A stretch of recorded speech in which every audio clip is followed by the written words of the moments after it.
श्री दत्तप्रबोध अध्याय 36 मच्छिंद्रनाथ आणि गोरक्षनाथ यांच्या जन्मकथा. अध्यायाला सुरुवात करूयात. मागील अध्यायामध्ये शुक संकादिकांची भेट घेऊन दत्तात्रयानं त्यांना कृपाप्रसाद दिला आणि ते सर्व सोपीठी गेले. अवधूतानं स्वच्छंदानं सर्वत्र संचार करण्यास सुरुवात केली. त्यानंतरही बराच काळ लोटला. दत्तात्रय पश्चिमेकडे विहार करण्यासाठी निघाले. त्यांनी द्वारकेत प्रस्थान ठेवलं. गिरनार पर्वतावर विश्रांती स्थान निवडलं होतं. त्या विश्रांती स्थानाचं महात्म्य असं अवर्णनीय होतं. दत्तात्रय वस्तीला तिथं आले आहेत हे समजताच सर्व योगी, साधक, सिद्धजन त्यांच्या चरणांच्या दर्शनासाठी आले. त्यांच्याकडून असं कळलं की ही पवित्र जागा श्री सांब सदाशिव त्रिपुरारी उमापतीशी आहे. इथं श्री विष्णूंनी चंद्रमौली उमारमणाला सद्गुरू बनवलं आणि त्यांच्या मुखातून तत्वज्ञान ऐकलं. आयुष्यात सर्वांना सद्गुरू माऊलीची गरज असते.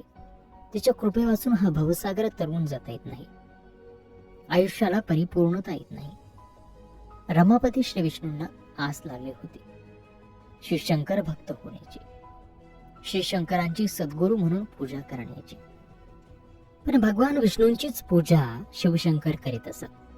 त्यामुळे आपलं शिष्यत्व त्यांनी कधीच विष्णूला दिलं नसतं आणि म्हणूनच श्री विष्णूंनी आपला मोठेपणा टाकला आणि अगदी लहान रूप धारण करून एका माशाच्या पोटात गर्भ होऊन ते राहिले.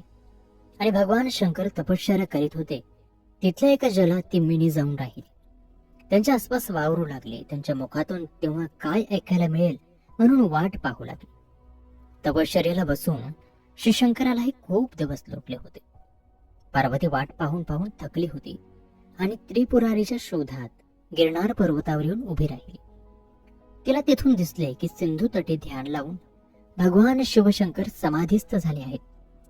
उमा लगबगीने शक्य तितक्या वेगानं सिंधू तटे येऊन पोहोचले. तिने भक्तिभावानं उमारमणाला आळवला, स्तुती सुमनं वाहिली, पूजा अर्चा केली, गुणगौरव गायला. तेव्हा शिवशंकर प्रसन्न झाले. आनंदभऱ्या मुद्रेनं त्यांनी डोळे उघडले. समोर प्रत्यक्ष उमा बघून त्यांच्या प्रसन्नतेला भरतच आलं. गौरीनेही अत्यंतिक प्रेमानं सांब सदाशिवांचे चरणकमल घट्ट धरले आणि स्तुतीस प्रारंभ केला. अतिशय संतोषून शिवशंकरानं सांगितलं, हे अर्धांगिनी, मी तुझ्यावर प्रसन्न झालो आहे. तुला काय हवं असेल ते मागून घे.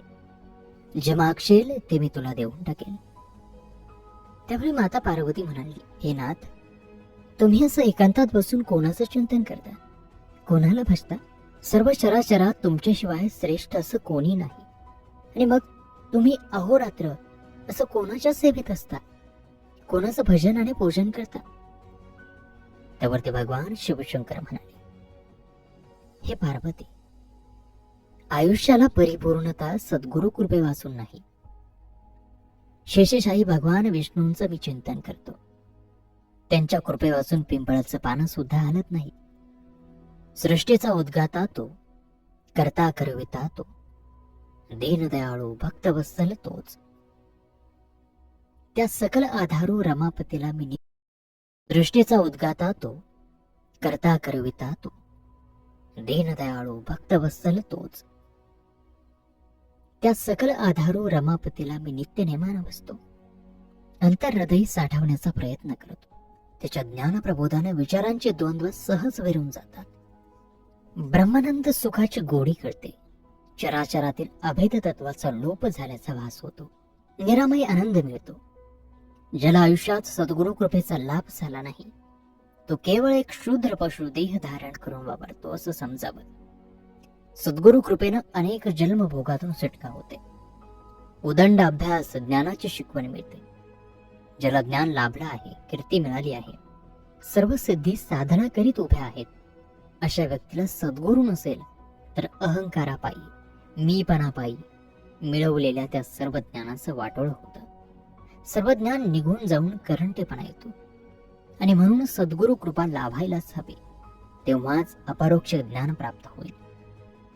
सद्गुरु कृपा लाभताच मग कोणतीही चिंता मागे उरत नाही.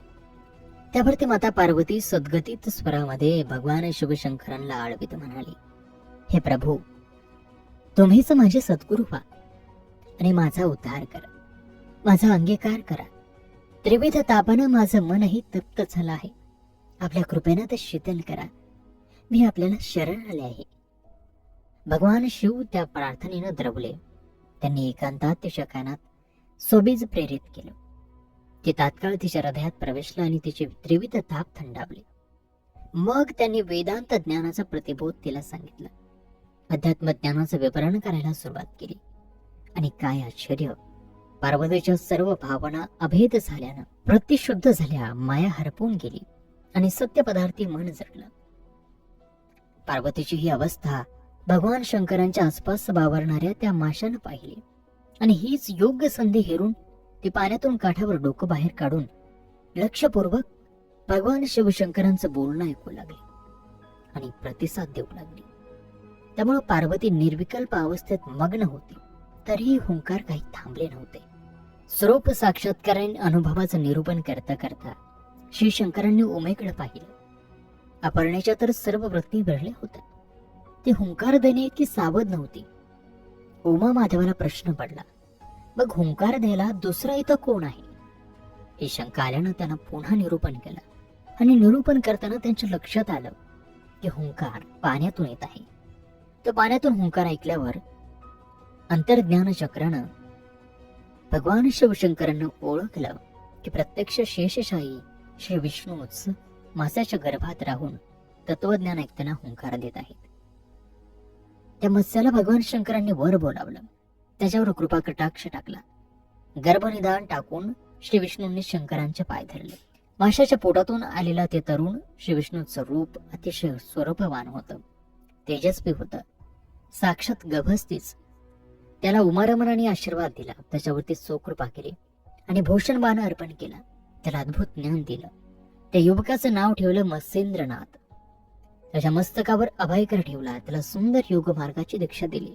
त्याला आपल्यासारखं बनवलं, योगेश्वर केलं आणि जगत उद्धाराचं ब्रीद हाती दिलं. चंद्रमौली भगवान शंकर मनोमन जाणून होते की हा विष्णू शिष्य साक्षात विष्णू रूप आहे. तो माझा सद्गुरूच आहे आणि म्हणून त्याची सेवा घेण्यात काहीही अर्थ नाही.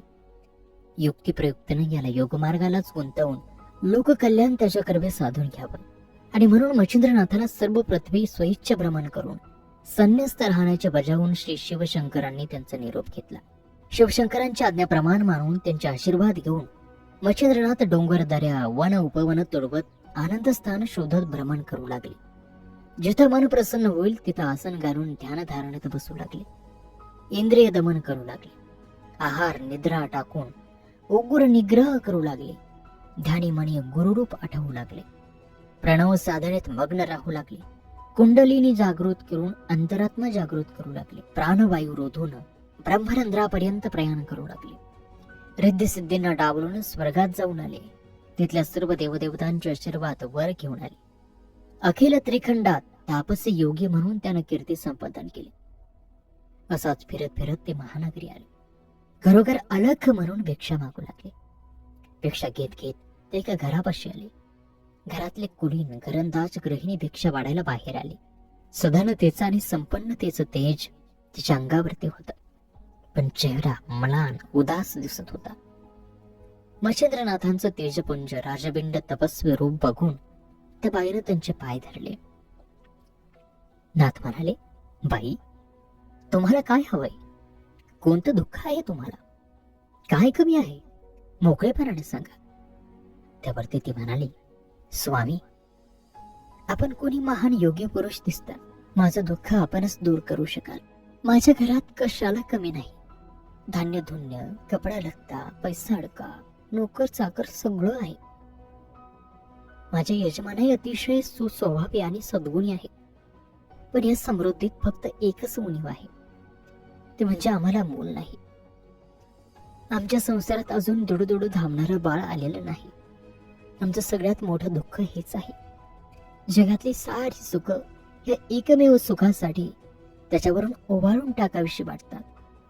त्या बाईची ही हकीकत ऐकून मच्छिंद्रनाथाला तिची दया आली. या साध्वीला आपण काहीतरी करून सुखी केलं पाहिजे असं त्यांना वाटलं आणि म्हणून त्यांनी त्या बाईला आपल्या झोळीतून विभूती काढून दिली आणि तिला सांगितलं, या विभूतीचं भक्तिभावनं प्रसादवत भक्षण कर.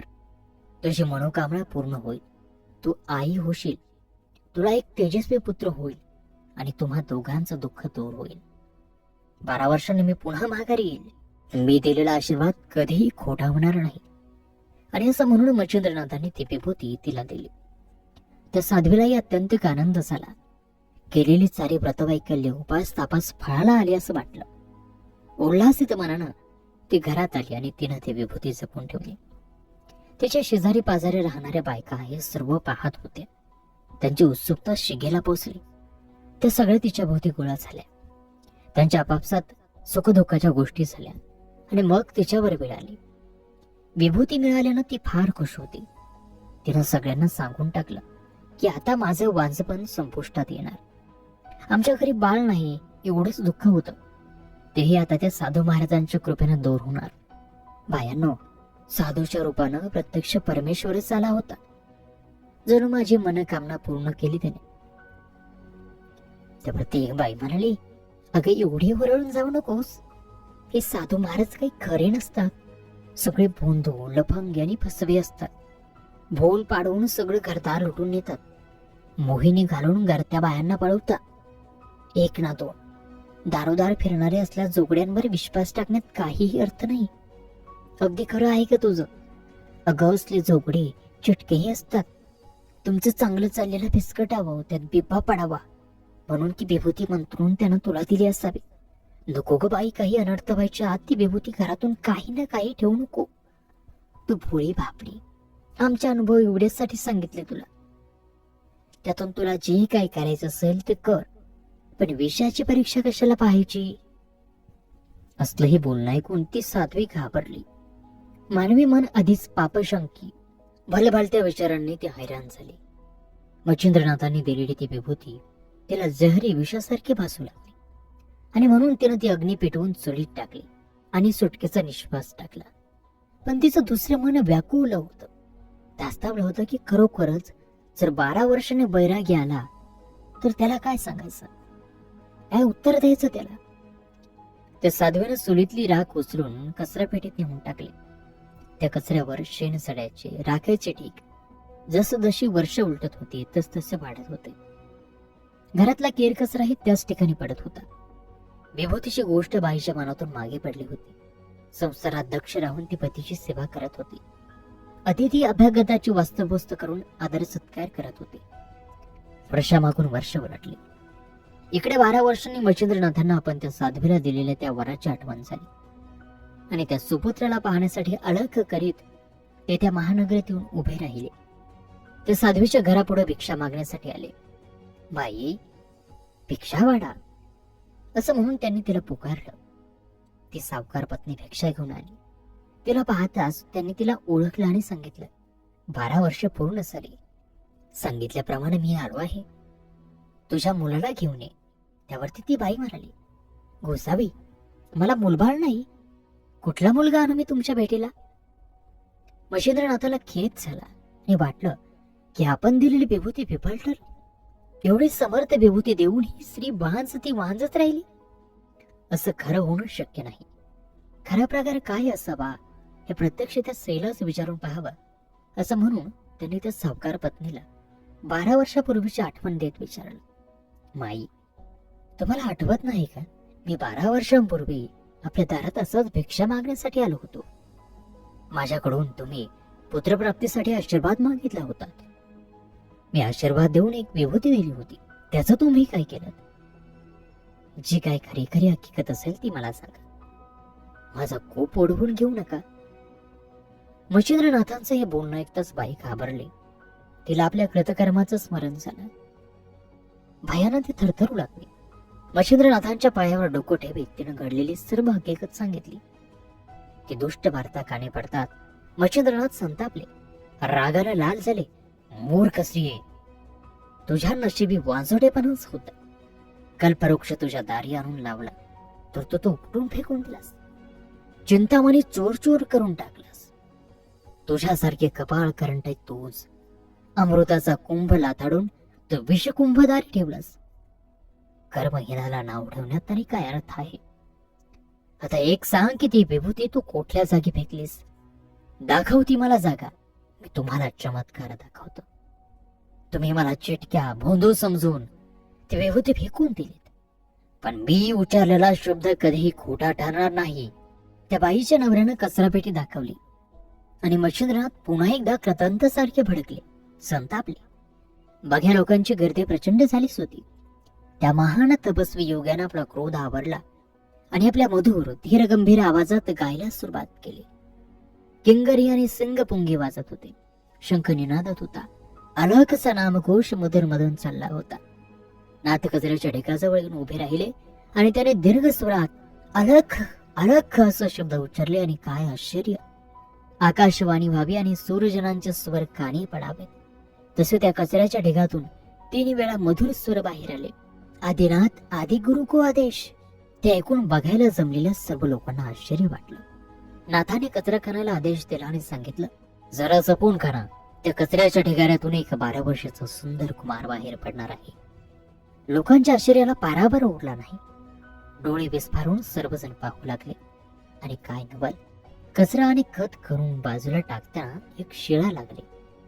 ती शिळा बाजूला करताच एक तेजस्वी आभा असमंतात पसरली. त्या शिळेच्या खाली अतिशय सुरभवान तेजपुंज कुमार पद्मासन घालून ध्यानमग्न बसला होता. नाथाने शिंगीने मंत्र घोष केला तेव्हा त्या कुमाराची समाधी भंगली. त्याने डोळे उघडले आणि नाथांकडे पाहिलं. नाथांनी त्याला तो गायीच्या शेणात आणि राखेत जन्मला म्हणून गोरक्षनाथ अशी हाक मारून जवळ घेतली. आपल्या ममतेनं प्रेमानं कृपेनं नाव घातलं. आहो बच्चा गोरख असं म्हणून छातीशी कवटाळलं. सर्वजण थक्क होऊन तो सोहळा पाहत होते. प्रत्यक्ष शिवाचं आणि विष्णूंचं रूप एकमेकांना भेटत होतं. शिवाचं दास्य पत्करण्यासाठी विष्णूनं मिनीच्या पोटात जन्म घेतला आणि तेव्हा मच्छिंद्रनाथ अवतरला. या मच्छिंद्रनाथानं जी विभूती दिली तिच्यात प्रत्यक्ष शिव अवतरला. विभूती ही शिवाचीच. त्यावर कृपा केली मच्छिंद्रनाथांनी आणि म्हणून अयोनी जन्म घेतला शिवानं, गोरक्षनाथांच्या रूपानं. अशा रीतीनं विष्णू आणि शिवाचे अंश गुरु शिष्यांच्या नात्यानं बांधले गेले आणि जगाच्या उद्धारासाठी सिद्ध झाले. असा हा गुरु शिष्य भेटीचा श्री दत्तप्रबोध ग्रंथातील 36वा अध्याय या ठिकाणी समाप्त होत आहे. श्रोतो, या कथेबरोबरच पुढील अध्यायामध्ये आपण गोरक्षनाथांची सत्व परीक्षा पाहणार आहोत. तेव्हा तोही दिव्य अध्याय पाहायला विसरू नका.